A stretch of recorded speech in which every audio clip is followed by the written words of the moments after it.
সহিহ মুসলিম আর নিসাইর হাদিস।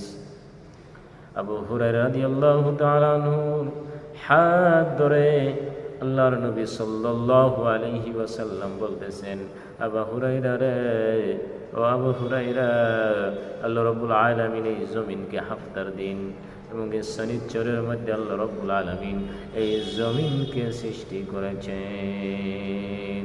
আবু হুরায়রা শুনুন, রবিবারের মধ্যে ইতওয়ারের দিনের মধ্যে আল্লাহ রাব্বুল আলামিন, এই যে তুমি আজকে পাহাড় দেখতেছ, এই পাহাড়কে আল্লাহ রাব্বুল আলামিন ইতওয়ার রবিবারের দিন আল্লাহ সৃষ্টি করেছেন। আল্লাহর নবী সাল্লাল্লাহু আলাইহি সাল্লাম বলতেছেন, সোমবারের মধ্যে যেগুলো ট্রি গাছ দরখত যেগুলো দেখা যেতেছে, আল্লাহ রাব্বুল আলামিন সোমবারের দিনে তো গাছ দরখতগুলো সৃষ্টি করেছেন।